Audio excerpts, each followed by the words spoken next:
She was forced to marry a mud-covered farmer to keep her billionaire inheritance, then chose to stay even when her father cut her off. But when fire swept through the barn, what she risked saving revealed a truth no one saw coming, and a love she never believed in. Before we dive into this unforgettable journey, tell us in the comments, where are you watching from?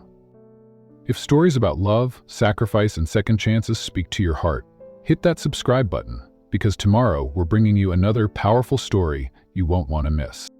The tall glass windows of William Whitmore's Manhattan office overlooked the city with cold indifference, just like the man himself. Isabella Whitmore stepped inside, designer heels tapping against marble, arms folded, face painted with mild irritation. She'd been summoned, not invited, and her father's clipped tone on the phone had made one thing clear. This wasn't a casual check-in. William didn't look up from the papers on his desk. "Sit down, Isabella." She rolled her eyes but obeyed, crossing one leg over the other, her silk skirt whispering against the chair. "If this is another one of your lectures about my spending, I've already had a rough morning. Let's skip it." "It's not about your spending. It's about your future," he said, lifting his eyes to meet hers. "And your inheritance." That word inheritance snapped her attention, fully. She tilted her head. "What about it?" William folded his hands, his voice firm but devoid of emotion. "If you want to inherit the Whitmore estate, our businesses, the penthouse, the accounts, you'll need to fulfill one condition." She laughed, almost impressed by the absurdity. "What is it this time? Apology to the board? Host a charity gala?" "No, you will marry Jacob Miller, a farmer, in Texas, and live with him for 1 year." Isabella's jaw dropped. Her laugh returned, louder this time, echoing off the glass. "You're choking. A farmer? Are you trying to humiliate me?" "I'm trying to save you," William replied. "You've lived your life in excess. You don't understand the value of hard work, humility, or respect. Jacob can teach you." "I don't need a lesson. I need a lawyer," she spat, rising to her feet. William stood too, leveling her with a stare. "Then walk out. But know this, if you reject this, you walk away with nothing." Silence fell like a stone between them. That night, Isabella sat alone in her penthouse, a wine glass untouched beside her. She scrolled through photos, yachts, galas, European winters, and realized something terrifying. None of it was truly hers. Not the penthouse, not the luxury. It all belonged to her father. Without him, she was nothing but a name. And so, she agreed. The day she was to meet Jacob Miller, Isabella wore white linen pants and a silk blouse, stepping into the grand foyer of the Whitmore mansion with her usual elegance. She expected a man as ragged as the life he lived. Jacob didn't disappoint. He walked in wearing a button-down shirt tucked into faded jeans, leather boots stained with dirt, and a sun-faded Stetson in hand. His posture was firm, his expression unreadable. He looked at Isabella like a man staring at a problem he had no interest in solving. "You're the famous Jacob Miller," she said, arms crossed. "I didn't expect much, and I wasn't wrong." Jacob gave a slow nod. "And you must be the spoiled heiress of New York. Fitting." Her lip curled. "You must be thrilled. Marry me, and you get a slice of Whitmore money." He shook his head. "Money's not what brought me here. Your father made a deal. He offered to help my community. I said yes for them, not for you." Her brow arched. "Touching. Still, don't expect me to play house on your little farm." Jacob stepped closer, voice low and steady. "Then don't expect it to be easy."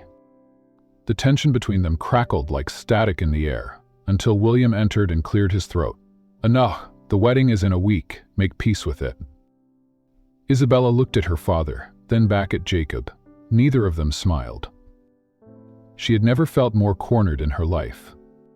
Exactly 1 week later, Isabella Whitmore married Jacob Miller in a ceremony that was anything but glamorous.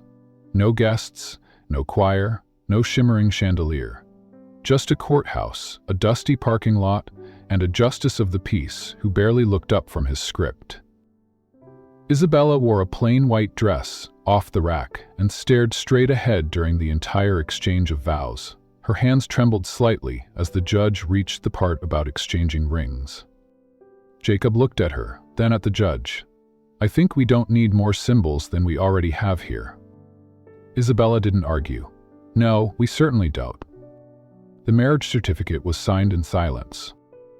Jacob opened the passenger door of his dusty pickup and gestured for her to get in. She hesitated before slipping inside, her manicured fingers recoiling from the worn fabric of the seat. He started the engine without a word. The ride to the farm took hours. Jacob didn't speak, and Isabella didn't try. She stared out the window, watching the skyline of Manhattan fade into countryside, trees replacing traffic, silence replacing sirens. The further they got from the city, the more foreign the world became. And then they arrived. Jacob parked outside a small wooden front house, surrounded by open fields, chickens pecking at the dry earth, a few cows grazing lazily in the distance. The fence needed mending, the paint on the porch peeled, everything screamed, barely surviving. Isabella stepped out, slowly. Her designer heels sunk slightly into the dirt. She looked around in horror. "Is this where you live?" she asked, incredulous. "And now, so do you," Jacob replied, setting her suitcase on the ground beside her. "Only treat me like I belong here." "If you keep that attitude, it'll be even harder," he said. "But that's your problem, not mine." At night, Isabella unpacked in a small room with a lumpy bed, a wooden dresser, and no mirror. She sat on the edge, numb, wondering how she'd gone from a penthouse suite to this. A knock at the door. Jacob's voice, low and steady. "We get up at 6. Farm work starts early." She scoffed. "Jacob, I'm not getting up at 6. I don't shovel dirt, and I don't milk cows." He didn't raise his voice. "You're on the farm now. Here everyone works. Either help or stay out of the way. But don't expect special treatment." With that, he left. Isabella sat in the silence, stunned. For the first time in her life, she realized something chilling. Her name, her wealth, her legacy meant nothing here.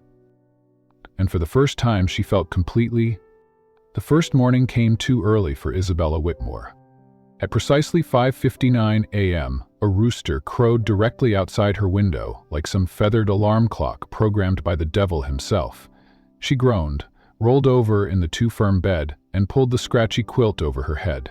The smell of hay and distant manure crept in through the cracks of the old wooden walls. This was not the Four Seasons. A knock came at her door, sharp, impatient. "Up," Jacob's voice called from the other side. "Chores don't wait." She squeezed her eyes shut. Maybe if she ignored him, he'd go away. But another knock followed.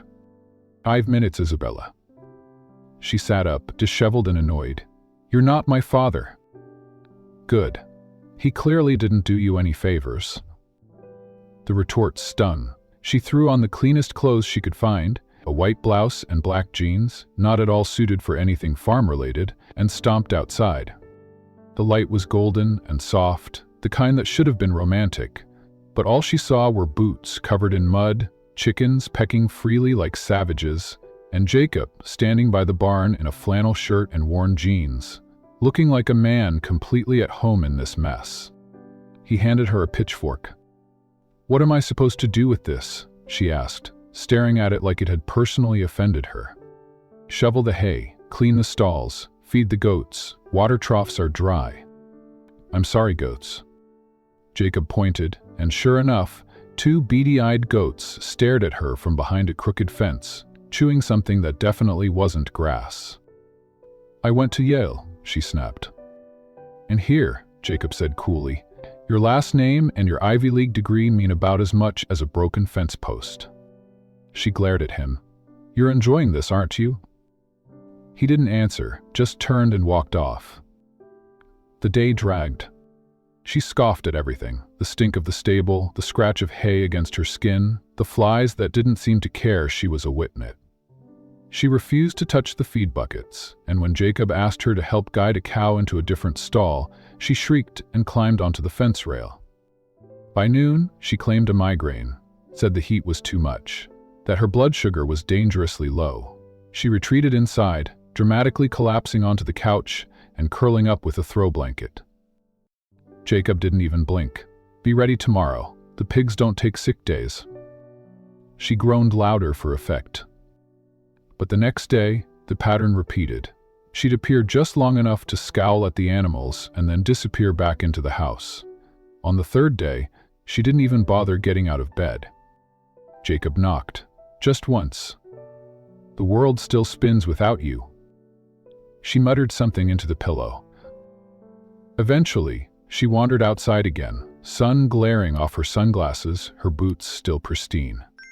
She watched Jacob and the farmhands from a distance, posing hay, fixing fences, speaking a language of motion and silence she didn't understand. Later that week, she found herself on a bench near the barn, scrolling through her phone for any signal. There wasn't any, not even a single bar. "Looking for Wi-Fi?" a gentle voice asked. She turned. It was Tom, one of the older farm hands, a tall man with a sun-weathered face and hands that looked carved from work.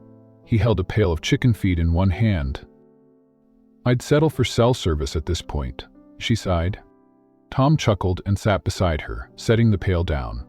"City folks always miss the noise until they realize what quiet can give you." She raised her brow. "Like what? Sunburns and bug bites?" He looked out over the fields. Peace, purpose, time to think. Out here, life doesn't move at 100 miles an hour. You've got space to remember who you are. She glanced at him, then back at the horizon. Or space to realize you've completely lost track of that. Tom didn't reply, but his silence felt like agreement. That night, the wind shifted. A storm loomed in the distance, lightning flickering on the far side of the valley.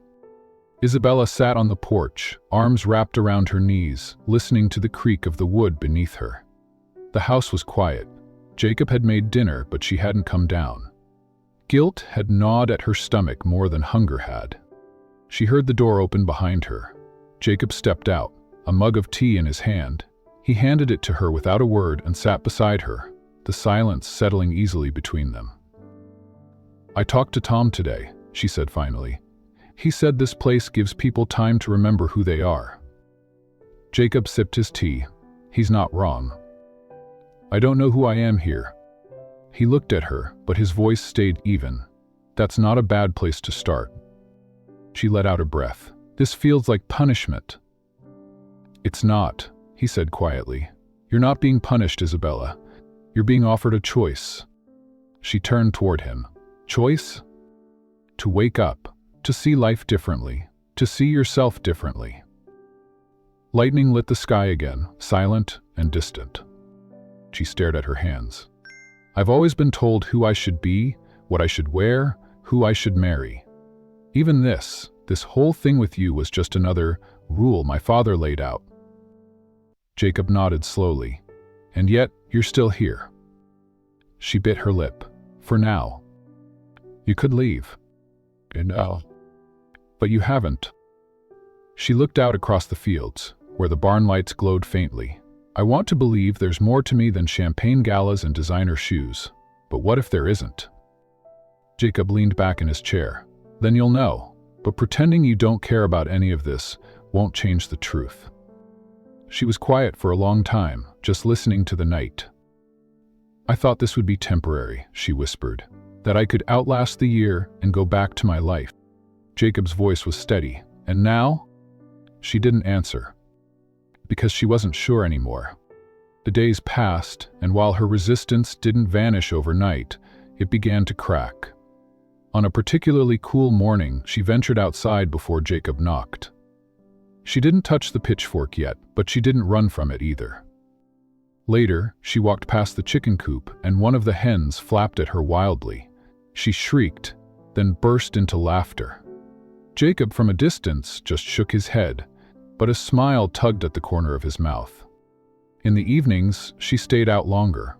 Tom would sometimes sit beside her and tell stories about the land, about his wife who had passed, and the way grief teaches patience. Ruth would swing by with cornbread and unsolicited advice. And Jacob, he kept his distance, but his presence was constant. Not pushing, not judging, just steady. One night, as the sky turned lavender with the last hint of sun, Isabella stood by the pasture fence, hair tousled by the wind, eyes fixed on the horizon. She didn't know what tomorrow would bring. But for the first time, she wasn't trying to escape it. The sun had climbed high over the fields when Jacob noticed the missing figure. Everyone was where they should be. Ruth in the garden, Tom tending to the cattle, the younger hands loading hay. But Isabella was nowhere to be found. Again. With a sigh, he headed around the back of the barn, knowing exactly where to look. There, under the old oak tree, half shaded from the heat, Isabella sat on the grass with her arms wrapped around her knees, sunglasses perched on her nose like it was still Manhattan. Her boots were spotless, clearly untouched by any attempt at chores. When she spotted Jacob approaching, she didn't even bother to sit up straighter. "I thought you said everyone works," she said lazily. "And yet here you are, doing the one thing nobody else has time for," Jacob replied, folding his arms. "Hiding?" She smirked. "Maybe I just enjoy nature in a more refined way." He looked at her for a long moment. "What are you afraid of?" She tilted her head. "Excuse me?" "You're not lazy, Isabella, just scared. Of the dirt, the silence, maybe even of being useless when your name doesn't do the work for you." She stood up, instantly defensive. "Why do you care so much? You got your deal. My father's money helps your community. So why not leave me alone and let me survive this year in peace?" Jacob didn't flinch. "Because this place doesn't need someone just surviving. It needs someone willing to see. There's more to life than control and image. That working the land, feeding others, it matters. And if you'd stop running from that, you might see it too." Isabella rolled her eyes and walked away, but his words chased her. She hated how calm he remained, how nothing she said ever seemed to shake him, as if he saw right through her. Later that afternoon, Ruth wandered by with a basket of eggs and a warm smile. The elderly neighbor, dressed in her patched apron and old sun hat, stopped when she saw Isabella sitting by the porch steps, arms draped over her knees. "Afternoon, dear. You look more tangled than a vine in a storm," Ruth said, setting the basket down beside her. "I don't belong here," Isabella said quietly. Ruth sat down without asking. "Maybe. Or maybe you haven't figured out what you're supposed to bring to the table yet." "I've brought nothing. I've done nothing." You're here. Isabella frowned. "Giving what?" "Yourself," Ruth answered. "Your time, your hands, your heart." Franklin sighed as loud as a sermon. "Maybe, or maybe it's just what this place has taught me over the years." Ruth looked out across the field. "Happiness isn't what you own, Isabella. It's what you give away that makes you feel full." The words lingered in the air like the scent of fresh hay. Isabella didn't know how to respond. For once, she had no clever retort, just silence and an ache in her chest she didn't recognize. The next morning, she got up earlier than usual. Not at 6, but early enough to surprise even herself. She pulled on a borrowed pair of boots and, without telling anyone, wandered over to the chicken coop. Tom looked up from scattering feed and smiled. "Didn't expect to see you out here." "Don't get used to it," she replied, picking up a small bucket hesitantly. He chuckled but didn't say anything more. Isabella stepped cautiously into the coop, wrinkling her nose at the smell, and tried her best to imitate Tom's movements. Chickens flapped and clucked around her, pecking the ground. One hopped onto her boot, and she let out a small squeal, nearly toppling over. Tom laughed so hard he had to set the bucket down. Isabella couldn't help it, she laughed too. Not a polite laugh or a smug one. A real, unguarded one. It surprised even her. She wiped her hands on her jeans and looked around. "This is ridiculous." "Sometimes the ridiculous moments are the most honest," Tom said, still grinning. From a short distance away, Jacob had been watching. He didn't say a word, just leaned against the fence with a look in his eyes that held something quiet and unreadable. By midday, Isabella had retreated back to the porch, dirt streaked across her arms, a bit of hay stuck to her shirt. She slumped into a chair, exhausted, and gazed out at the sun-drenched fields. The breeze was warm, the world was still. Jacob joined her a few minutes later, holding 2 mason jars of water. He handed her one without comment. "Thanks," she murmured, surprised. "You looked like you could use it," he said simply. They sat in silence for a while, the kind that didn't feel heavy or awkward, just... Finally, she turned to him, hesitant. "Why do you keep trying with me?" Jacob sipped his water. "Because someone tried with me once, and it changed everything." She looked away, not ready to ask for more. As the sky softened into gold, the sunset stretched across the horizon like a quiet promise. Chickens rustled in their coops, the cattle lowed in the distance, and for the first time, Isabella didn't feel like an outsider looking in. She felt still. The air around them carried the warmth of the day's work and the hush of things unsaid. Isabella's pride was still alive, sharp and stubborn, but beneath it, something softer had begun to stir. A whisper of curiosity, a crack in the armor. And Jacob, sitting beside her on that creaky wooden porch, didn't say a word. He didn't have to. Because for the first time since she'd arrived, Isabella hadn't run. The call came on a soft afternoon, golden light spilled through the kitchen windows, and Isabella was rinsing freshly picked tomatoes at the sink. The ringtone jolted her out of the calm cadence she was finally learning to cherish. She dried her hands on a flour-dusted towel, glanced at the screen, and felt her pulse sprint. It was James Carrington, Manhattan's favorite social architect and one of the few people from her old life whose opinion could still sneak past her defenses. She hesitated, but curiosity tugged harder. "James," she answered, trying to sound breezy. "Isa, finally, you've become a ghost. Listen, we have a situation." His voice crackled with city urgency, even across the patchy rural signal. "The Whitmore Foundation Winter Gala is sinking. The new planner is clueless, donors are panicking, and the board wants you back. You're the only one who can rescue this train wreck." Isabella pressed the phone tighter to her ear, turning her back to the doorway as if the farmhouse walls themselves might overhear. The Whitmore Gala was the crown jewel of New York's charity circuit. Press photos, velvet ropes, whispered deals over caviar. Once, she had floated through that world like it was built for her. Part of her still missed the gleam. "James, I'm away," she said carefully. "Don't worry about logistics," he rushed on. "We'll fly you in first class Friday, suite at the plaza, couture fittings. You'll be home by Sunday. The board is ready to triple your usual fee." She swallowed. Money mattered less now, yet the offer still shimmered. "Let me think." "Think fast," he urged. "I need an answer tomorrow." When the call ended, silence poured back in. Outside, Jacob's hammer struck rhythmically against the new barn joists, each thud echoing a question she couldn't escape. Could she slip back into that life for 72 glittering hours and return unchanged? Would the taste of champagne blaze her veins with regret? She slid the phone into her pocket and forced herself to stay busy. She chopped vegetables for supper, swept the porch, even volunteered to collect eggs with Ruth. Yet every small task flashed like a mirror to the life she had traded. Gala centerpieces versus tomato vines, press releases versus the rustle of hay. Jacob found her near dusk, standing beside the horse paddock, staring at nothing. He tipped his hat back. "Everything all right?" "Fine," she lied, heart rattling. She wasn't ready to share, not until she knew what she wanted. As night crept over the fields, lanterns glowed inside the farmhouse. Isabella sat at the table with Ruth and Tom, half listening to their talk about crop yields. Her mind replayed James's promise of chandeliers, a live orchestra, her name on a step-and-reel tag. When Jacob finally joined them, sweat damp and smiling after a long day's work, guilt pinched her ribs. She excused herself early, retreating to her room where moonlight striped the floor.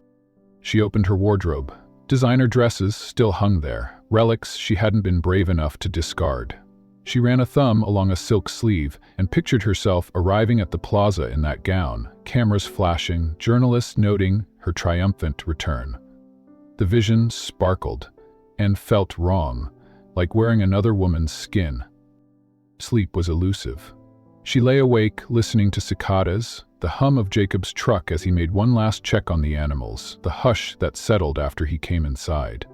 Her thoughts swung like a gate in the wind, unable to latch.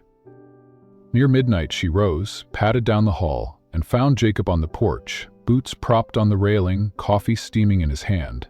He glanced over, concern shadowing his features. "You're restless," he said softly. She sat beside him, knees pulled to her chest, and stared at the dark horizon, blazing with stars she never saw in Manhattan. Words tangled in her throat, but she forced them out. "James called. They want me in New York this weekend. The gala's falling apart." Jacob didn't flinch. "You thinking of going?" "I don't know." The confession tasted bitter. "Part of me misses that world. Part of me is terrified of losing what I've found here." She waited for him to react, bracing for disappointment or anger. Instead, Jacob only sipped his coffee, the steam curling between them like a quiet blessing.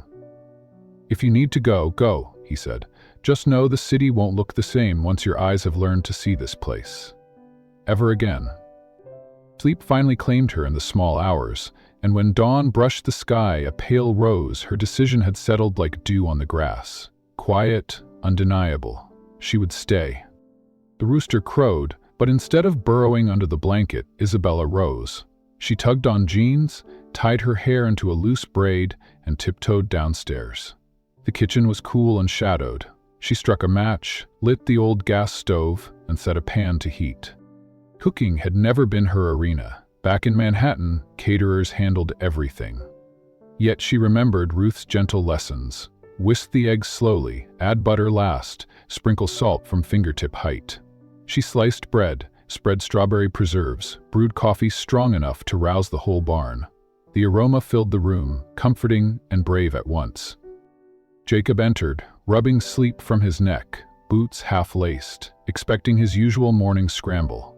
He froze at the doorway, eyes widening at the table laid with mismatched china. "Did I sleep through a holiday?" She offered a shy smile. "Thought you deserved breakfast." He sat, still stunned, and took a bite of toast. "This is good." She laughed, a soft flutter. Sound surprised. They ate in silence that felt warm, not awkward.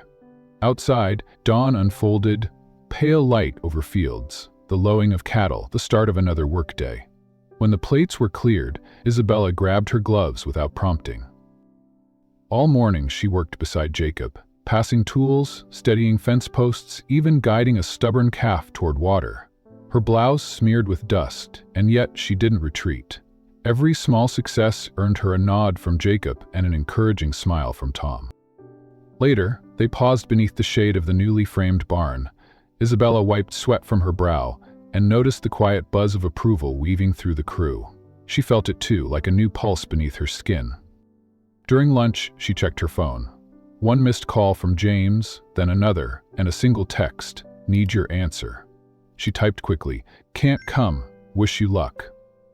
She hit send and placed the phone face down on the table, as though sealing a chapter. The afternoon unfolded in purposeful rhythm. She helped Ruth arrange fresh-cut flowers for the market, carried buckets of feed without complaint, and learned to crank the tractor ignition when Jacob's hands were full. Each task stitched her more tightly into the farm's fabric. At sunset, they returned to the porch. The sky blazed a dozen shades of pink and gold. Isabella rested her head against the worn post, gaze sweeping across wheat swaying like an ocean. Jacob handed her a mug of sweet iced tea. "You didn't tell me what you decided." "I think you already know," she murmured. He nodded. "Not going." She shook her head. "I realize the gala doesn't need me, not really, but this place, these people, they matter to me in ways I never expected." He studied her for a long moment, then said, "I'm glad."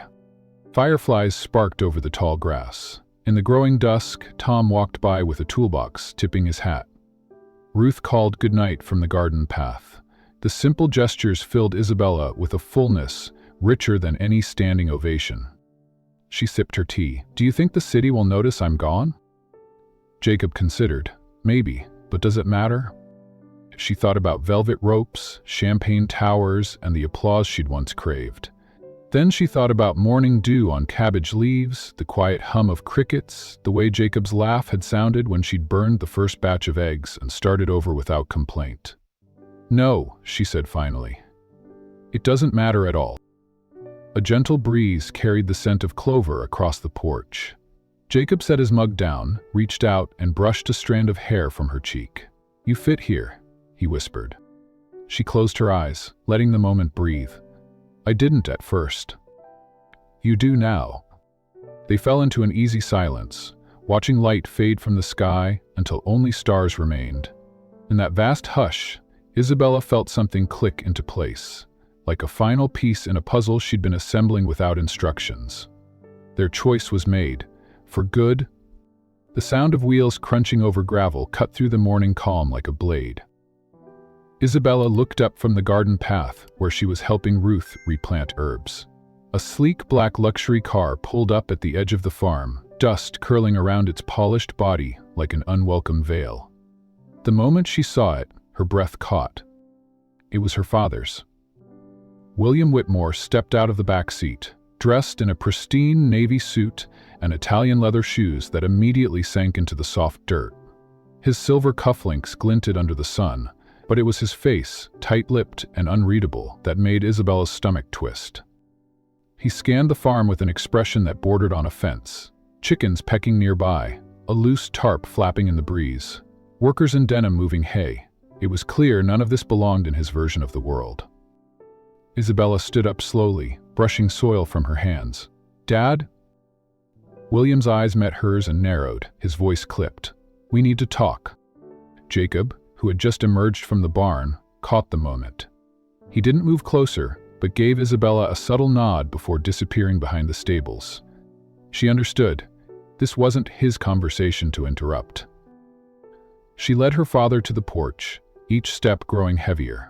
They sat on opposite sides of the wooden bench, the distance between them thick with silence. William looked around, barely disguising his distaste. "So this is where you've been living?" Isabella said quietly. "This place has changed you," he muttered, "and not for the better." She blinked. "You sent me here, remember?" "I sent you here to learn humility," he said, "to grow. But I never expected you to disappear into this backwater fantasy." Isabella clasped her hands in her lap. "It's not a fantasy, it's real." He turned sharply toward her. "You are a Whitmore. That means something. We have a legacy, Isabella. Responsibilities. And this?" He gestured at the fields. "This is not your future." "I never had a choice," she snapped. "You said marry him or lose everything. So I came, I lived it, and maybe I found something you never thought I would." William's voice dropped. "If you stay here, you forfeit your place in the family business.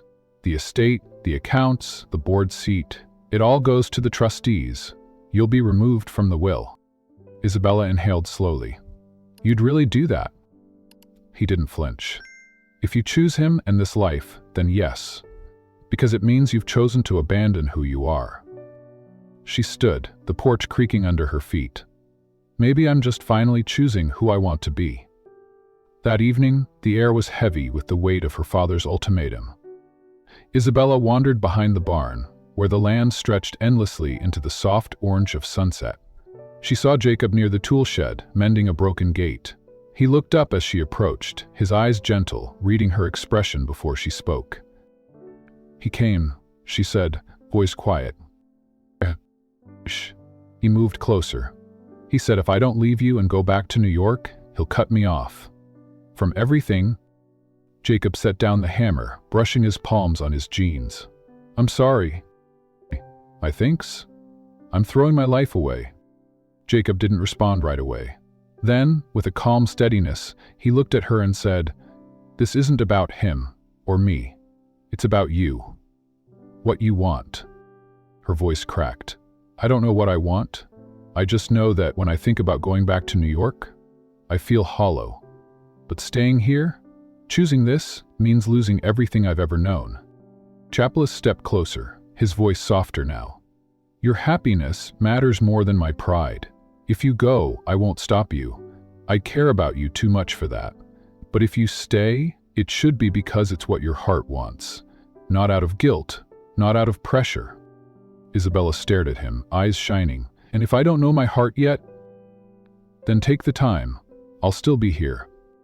Last night, Isabella sat in her room, the wind rustling through the trees outside. She looked around at the small space that had become her own, simple, quiet, unadorned. It wasn't filled with gold-framed mirrors or city lights, but it was filled with something else, something grounding. She thought about the gala in New York, the way her heels used to click on marble floors, the flash of cameras and perfume that never quite masked the emptiness. Her name had meant everything in that world, but here her name meant nothing. And for the first time, that felt freeing. The sky outside began to lighten as dawn arrived. She hadn't slept, but she wasn't tired. Isabella slipped into her boots and made her way across the field. The dew clung to the grass, and the morning fog hung low over the land. Ahead, Jacob was already at the fence line, feeding the horses, his silhouette outlined by the pale morning light. She approached without hesitation. He looked up when he heard her footsteps and straightened, eyes locking with hers. "I choose this," Isabella said softly but clearly. "I choose you." Jacob stared at her for a long moment, searching her expression. "Are you sure?" She nodded. "I don't want a life built on someone else's version of success. I want a life that feels real, even if it's messy, even if it's hard. I found that here, with you." A slow, warm smile spread across his face. He reached out, and she stepped into his arms without resistance. And in that quiet morning, with only the breath of the earth and the soft whinny of a nearby horse between them, Isabella finally felt at peace with the choice that would define the rest of her life. The scream shattered the afternoon calm like glass. Fire in the barn. Isabella dropped the crate of vegetables she'd been sorting on the porch. Smoke billowed up behind the ceiling, thick, black, and fast. She could already hear the frantic cries of animals, the distant crackle of flames eating dry wood. Her heart raced. Jacob bolted from behind the shed, his voice already sharp with command. "Tom, get the water lines open. Ruth, grab the blankets from the supply shed." He didn't stop running as he passed Isabella. "Stay back." But she didn't listen. Her feet carried her forward before her mind could catch up. The barn was already engulfed at the far end, flames licking through the roof beams. Horses neighed in terror from their stalls, and chickens scrambled beneath the smoke. The air stung her eyes, filled her lungs with ash. Jacob didn't hesitate. He tore the latch off the main gate and ran straight into the chaos, grabbing at ropes, swinging doors wide, leading the panicked animals out one by one. Isabella stood frozen at first, every part of her screaming to run the other way. But then, she heard the weak bleating of a goat trapped near the side door, and something inside her snapped. She yanked a hose from the wall and sprayed the dry grass ahead of her to clear a safe path.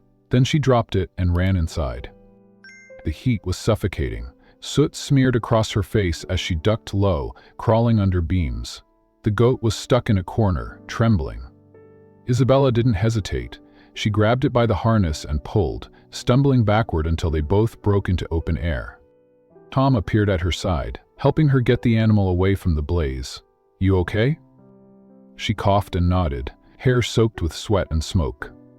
"Where's Jacob?" Tom pointed toward the heart of the barn. "Still inside." Panic surged. She turned just in time to see Jacob emerge, leading the last of the horses, his shirt blackened and his face streaked with ash. He stumbled but kept going, collapsing onto his knees just beyond the fence. Without thinking, Isabella ran to him and dropped beside him. She didn't speak. She didn't need to. She just wrapped her arms around him, burying her face into his chest as he gasped for air. He didn't pull away. And for the first time, there was no sarcasm between them, no pride, no distance. Just the rawness of fear and the relief that they were both alive. By nightfall, the barn was gone. Charred wood still smoked along the edges of the field. The ground was black and cracked in places, and the entire yard reeked of ash. But somehow, every animal had been saved. No lives lost, only structure, only tools, only years of hard work reduced to embers.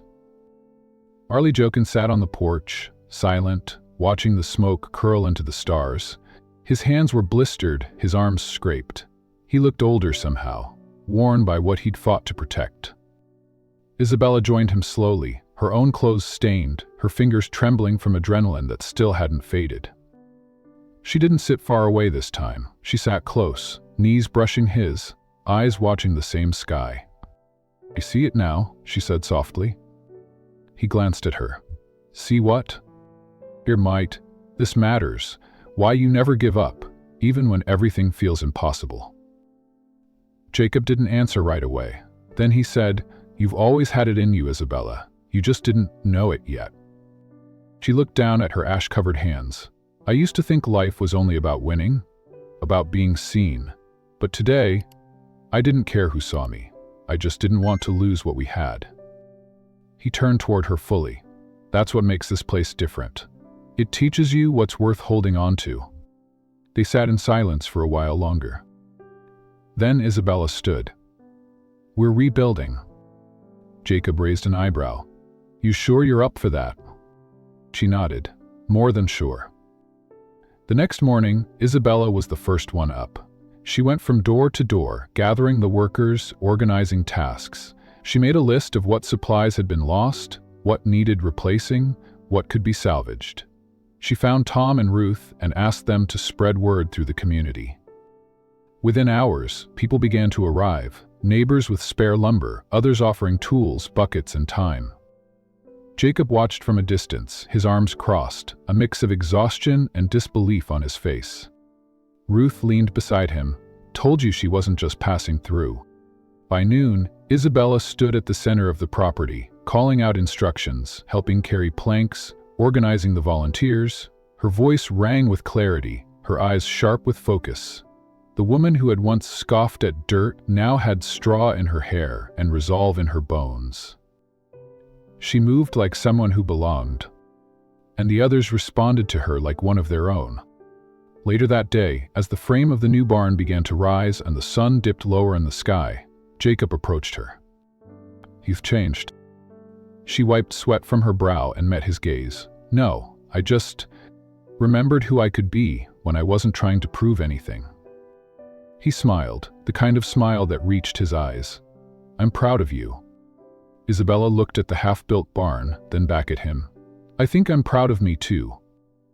And in that moment, it was clear she was no longer the outsider who had arrived with disdain and diamonds. She was one of them now, a builder, a believer, a fighter. Not because she had to be, but because she chose to be. It had been weeks since the fire, and the new barn was already taking shape, a sturdy frame rising from the ashes of what once stood. The community had rallied around Isabella and Jacob, and day by day, the land healed.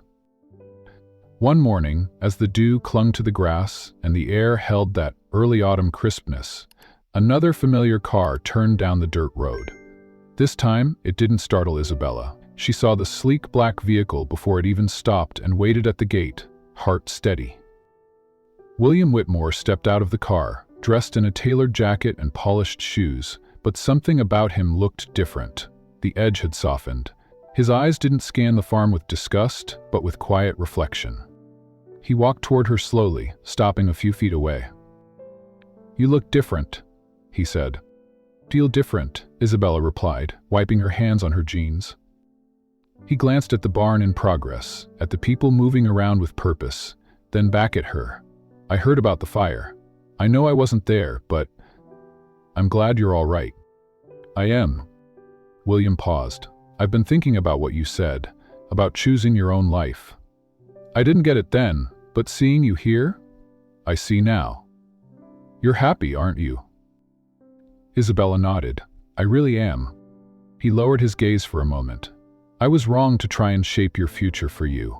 I thought I was protecting you, but I realize now, I was just afraid of letting go."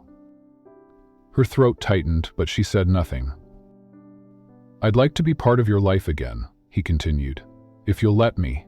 No conditions, just your father." That word carried more weight than it ever had.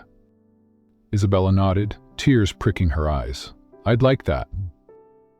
They stood in quiet understanding, the space between them finally bridged. After a moment, William glanced toward the barn, then back at her. "You know, your first wedding wasn't really a wedding. No music, No family, no joy. She gave a half laugh. It was more like a courtroom sentence. He smiled gently. Maybe it's time to do it again, for real, for love. Her eyes widened. You think Jacob would? I think he'd say yes before you even finished the sentence. The idea felt wild, but also right. A real wedding, a celebration not of contract but of choice. That afternoon she approached Jacob near the garden, heart pounding. What if we did it again? She asked. He raised a brow. Did what? Got married, properly, with flowers, with friends, with a dress actually picked. Jacob studied her for a moment, then smiled. If that's what you want, then I'd marry you 100 times over. The farm came alive with preparation. Ruth took charge of the flowers, gathering wild blooms from every corner of the valley. Tom and the other workers volunteered to build an arch from salvaged wood. Lanterns were strung across trees, and tables were set under the open sky. Everyone had a hand in it, because this wasn't just about two people. It was about a community that had grown around them, with them, and because of them. Isabella chose a simple linen dress that flowed gently around her ankles. No designer label, no silk gloves, just honesty and grace. Her hair was left down, curled softly by the wind, and a crown of tiny white flowers sat gently atop her head. When the day arrived, the sky was cloudless and painted in soft blue. Birds sang from the treetops and the fields shimmered with light. The altar stood beneath two grand oaks at the edge of the property, wrapped in ivy and twine, surrounded by chairs filled with smiling neighbors. William stood by her side, dressed in a light gray suit this time. No tie, no stiffness, just pride. You ready? He asked, glancing at her. Isabella took a slow breath, eyes glistening. More than ever. He offered his arm, and she took it. The walk down the aisle wasn't long, but each step carried a lifetime of change. Ruth sniffled into a handkerchief. Tom tipped his hat. The crowd stood in silent reverence as she moved through them. At the front, Jacob waited. He wore a crisp white shirt, sleeves rolled to his forearms, suspenders tugged over his broad shoulders. His boots were polished but still warm, and when he saw her, something in his face softened with wonder. William handed Isabella's hand to Jacob with a gentle squeeze, then stepped aside. The officiant, one of the neighbors who'd volunteered, began, but it was the vows that would matter most. Jacob took Isabella's hands, voice steady. Isabella, you walked into my life with fire and fury. I never expected you to stay, but you did. And in doing so, you changed me. You've taught me that love isn't something we find, it's something we build, and I promise to build it with you. Every day. She looked up at him, tears slipping silently down her cheeks. Jacob, the first time I said yes, I did it with resentment, but now I say yes with love, with choice, with all of me. You've shown me what it means to be grounded, to be brave, and to belong. I promise to walk beside you, no matter the season, no matter the storm. When their lips met, the crowd erupted with applause and laughter. The kiss was soft but sure, sealing not just a union, but a transformation. As the sun dipped lower, the celebration unfolded. Tables of homemade food, children running barefoot, laughter in every corner. William chatted with Jacob by the drinks table. Ruth danced with Tom under the lanterns. And in the middle of it all stood Isabella, holding Jacob's hand, smiling like she had finally stepped into her own life. Because this time, it wasn't about duty or legacy. It was about love. 3 months had passed since the wedding, and the farm was no longer just surviving, it was thriving. The new barn stood tall at the edge of the pasture, strong and proud, its beams painted in warm chestnut hues that caught the morning sun. Chickens clucked from newly built coops, the gardens bloomed in neat rows, and the farmhands, once cautious around Isabella, now waved to her with ease. She had become part of the rhythm of the land, not just another figure passing through. Isabella walked with a clipboard in one hand and a pencil tucked behind her ear, checking rows of produce and exchanging notes with Tom about a new rotation for the vegetable beds. What had started as simple tasks had grown into real leadership. She wasn't just helping anymore, she was shaping the future of the farm. And it didn't stop there. Inspired by conversations with Ruth and the workers, Isabella had launched 2 projects that now sat at the heart of the farm's vision. The first was a community garden beside the small schoolhouse a few miles down the road. Isabella had coordinated with local teachers to create a program where children learned how to grow their own food, connecting them to the land in ways many had never known. It was messy, chaotic, and often loud, but when she watched the children laugh as they dug through soil, she knew it mattered.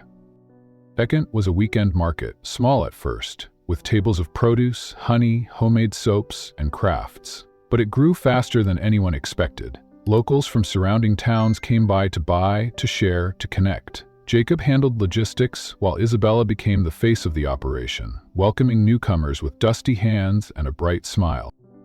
William Whitmore visited often now, no longer to check in with disapproval, but to witness the world his daughter had built.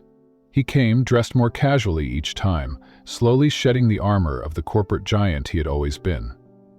He would walk the fields beside Jacob, talk with the workers, and, most of all, watch Isabella with a look he had never worn in the city. One morning, after a long walk around the market stalls, William stood beside his daughter beneath the shade of an oak tree. "I used to think success came in boardrooms," he said quietly, "but I see it here, in how people greet you, in how they trust you. I'm proud of you, Isabella." She looked up at him, surprised. "You've never said that to me before." "Should have said it years ago," he admitted. They embraced, and for the first time, it wasn't a gesture filled with formality or guilt. It was real. Later that evening, as the sky painted the world in oranges and pinks, Isabella and Jacob sat on the porch, their favorite place after a long day. The fields stretched wide before them, golden under the setting sun. The smell of grass, hay, and distant firewood curled into the air. "I never thought I'd love this life," Isabella said softly, her gaze tracing the horizon. Jacob turned to her, brushing a lock of hair behind her ear before pressing a kiss to her forehead. "You didn't just adapt," he whispered. "You transformed." She rested her head on his shoulders, smiling. "Place changed me," she said, "but it didn't just make me softer, it made me stronger. It made me more." He nodded. "It made you who you were meant to be." The glow of string lights shimmered above the barnyard as music floated into the night air. It was the first harvest festival since the fire, and the largest gathering the farm had ever hosted. Long wooden tables lined the pasture, draped in white cloth and covered in food, pies, roasted vegetables, fresh bread, and laughter. Laughter was everywhere. Children raced through the grass with mason jars catching fireflies, their shrieks blending with the low strum of a guitar played near the edge of the crowd. Ruth danced barefoot with Tom, twirling under the lights, while Jacob helped pass out drinks to neighbors from a makeshift bar built from old wooden crates. Isabella stood near the center, watching it all unfold. She wore a simple floral dress, one that had been stitched by hand by a local seamstress who had refused payment. Her hair was down, and her cheeks glowed from the firelight and laughter. She looked like she belonged there, not as a guest, not as an outsider, but as someone who had become the heart of the place. William sat nearby, deep in conversation with a retired schoolteacher about starting a literacy program in the valley. Every now and then, his eyes wandered to his daughter, and he smiled, not with pride in his legacy, but in hers. Jacob walked up behind Isabella and wrapped his arms around her waist, resting his chin on her shoulder. "You've been quiet." "Just taking it all in," she replied. "You did this." "We did this," she corrected, turning in his arms. Their eyes met, and without another word, he led her to the open space beneath the hanging lights. The music shifted into a slow, gentle melody, and couples began to sway together, boots shuffling softly on the dirt. Isabella and Jacob moved in rhythm, surrounded by friends and neighbors who had once been strangers. The world narrowed to the feel of his hands on her back, the sound of his voice humming in time with the song, and the weightless warmth that filled her chest. As they danced, Ruth passed by and gave Isabella a small nod, her eyes misty. "Told you this place would grow on you," she whispered before slipping back into the crowd. Jacob leaned closer. Do you remember what you told me when you first got here? Isabella laughed. Which part? I said a lot of ridiculous things. You said you didn't belong here, that you'd never call this home. She grinned. I was wrong. You were, he said softly, but I'm glad you were. As the final notes of the song faded into the night, they didn't let go. Around them, the festival continued, the community celebrating not just a season's harvest, but what had grown between them all: bonds, trust, a shared life. Isabella looked up at the barn, at the farm, at the stars above. She no longer felt like she was playing a role. She wasn't the heiress exiled to the country. She was the woman who had chosen this life, who had fought for it, rebuilt it, and made it hers. And in Jacob's arms, under string lights and stars, she knew something with absolute certainty. She wasn't just a Whitmore anymore. She was a woman of the land, of love, and of legacy.